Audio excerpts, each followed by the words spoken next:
Have you ever had your body betray you at the worst possible moment? Not because you weren't prepared, not because you didn't know your material, but because for reasons you couldn't explain. Your body just simply stopped cooperating. That's exactly what happened to me. And for years, I thought something was wrong with me. There I was, completely convinced I was ready. I rehearsed my presentations over and over and over again.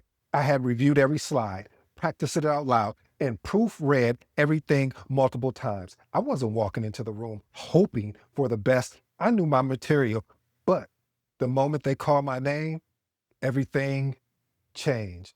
As I stood up, I started walking to the front of the room.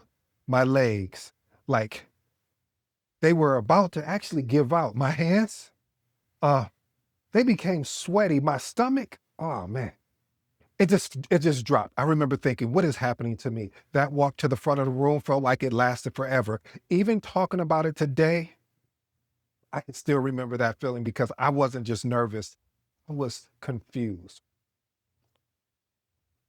Finally reached the front, plugged my laptop into the projector, and silently gave that nod to the technology resource for buying me another 10 seconds to collect myself. Then my colleague finished presentating, smiled, and handed me the presentation clicker and wished me luck.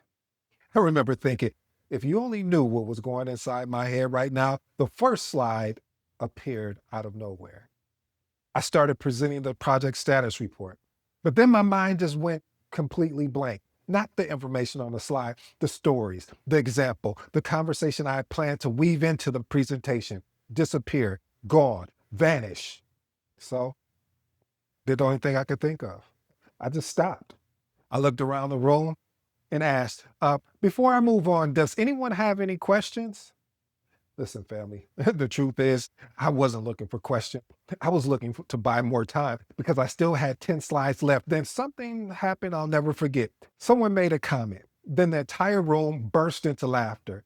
Just like that, everything changed. The pressure disappeared. The tension broke. I laughed with everyone else. From that moment forward, I never thought about why my legs were shaky, why my hands were sweaty, why was my heart racing so fast.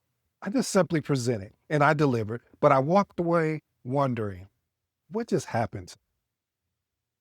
It's amazing. Here's a reflection, family. It's amazing how one unexpected moment can make us question years of competence. One presentation, one interview, one difficult meeting. Suddenly we're asking ourselves, am I losing my confidence? Am I really cut out for this? Is there something actually wrong with me? Here's a lesson. And I want you to think about this. Sometimes the biggest mistake isn't what happened, it's the story we tell ourselves about what has happened. Principle number one, preparation doesn't guarantee confidence or eliminate nervousness. For years, I replayed that presentation in my mind, trying to figure out what went wrong. Then one day, it finally hit me. The night before, I barely slept. To awake, I drank multiple energy drinks. Then, because I was still exhausted, I grabbed a cup of coffee before my presentation. I wasn't broken. I was under rested. I was over caffeinated, and I expected my body to perform at its absolute best. Looking back, my body wasn't betraying me. It was responding exactly the way I treated it during the previous 24 hours. Preparation made me capable, but preparation didn't guarantee I would feel calm. That's a lesson I wish someone would have taught me years ago. Here's the lesson, family. Preparation gives you competence. It doesn't promise comfort. Those are two very different things. Here's two actionable tips I'd love for you to experiment with. First, prepare your body as much as you prepare your presentation. Sleep, hydration, nutrition. These are part of preparation, not to separate from it. Second, don't mistake physical nervousness for a lack of ability. Sometimes your body is simply responding to pressure, not predicting failure. Here's a professional advice, family, I'd love for you to think about. Preparation isn't just knowing your material, it's making sure your body and your mind are capable of delivering it when the moment arrives. You know, that presentation taught me something much bigger. Even after I figured out why it happened, I still believe confident people never got nervous. That's the next lie I had to unlearn. Principle number 2, confidence is not the absence of nervousness. I have now recorded over 500 podcast episodes. I've trained project managers. I've spoken with executives. I've coached professionals. And you know what? I still get butterflies. The difference is I no longer interpret those butterflies as danger. I interpret them as significant. If I care about what I'm doing, my body responds. That's not weakness. That's being human. Confidence isn't walking to every room feeling fearless. Confidence is walking into the room anyway. Here's the lesson, family. Stop asking, why am I nervous? Start asking, why does this matter so much to me? Here's 2 actual tips I'd love for you to experiment with. First, before your next presentation, replace I'm nervous with I'm excited because this matters. Second, remember that the audience usually notices your message far more than your physical sensations you're focused on. Here's my professional advice. Confidence isn't measured by how calm you feel. It is measured by your willingness to perform even when you don't. But there's one final lesson I learned from reading a Reddit post that reminded me of this entire experience I've described to you. Principle number 3, don't let one moment rewrite your identity. You know what disappointed me when this person shared their story?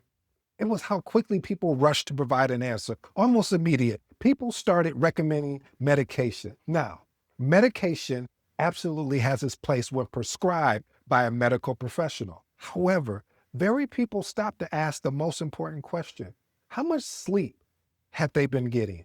Were they carrying any unusual amount of stress? Was this completely out of character? Had anything changed in their routine? Before we label ourselves, before we convince others we're broken, we owe ourselves the grace to understand the full story. How many project managers have allowed one difficult presentation, one failed interview, one unhappy stakeholder, or one challenging project to rewrite how they see themselves? One moment should never have that kind of power. I will say that again. One moment should never have that kind of power. Here's the lesson I want you to think of. Never allow one difficult experience to erase years of competency. Here's 2 actual tips I'd like for you to experiment with. First, when something doesn't go as planned, investigate before you invalidate yourself. Second, judge yourself by your pattern, not by one isolated moment. Here's my professional advice, family. Don't let one difficult moment become your identity. Exceptional project managers evaluate themselves by patterns, not isolated events. Here's the final reflection, family. Remember that question I asked you at the beginning? Have you ever felt like your body betrayed you? Mine did, or at least that's what I believed for years. Looking back, my body wasn't betraying me. It was communicating with me. I just didn't understand what it was trying to say. So if you ever walked out of an interview, a presentation, a difficult meeting, wondering if something was wrong with you, let me leave you with this. One difficult moment does not erase years of competence. One unexpected reaction does not define your identity. And one presentation certainly doesn't determine whether you're meant to lead. You're not broken. You're actually human. Let's learn from it. Prepare differently next time. Here's my closing. Whatever you do, don't let one moment convince you that you're someone you're not. Because the biggest lie about confident project managers isn't that they never get nervous. The best leaders I've ever met still do. They simply learn that nervousness isn't the enemy, quitting is. If today's episode helped you look at confidence a little differently, then I hope you'll remember this next time your heart starts racing before in any important meeting or presentation. Your nervousness is not proof that you don't belong. It just allows you to know that you're human. And remember, sets and reps beat talent when talent doesn't do the reps. If you're new to the episode, I go by the name of ED. For all you smart and intelligent folks out there, that just simply means Ed. Until next time.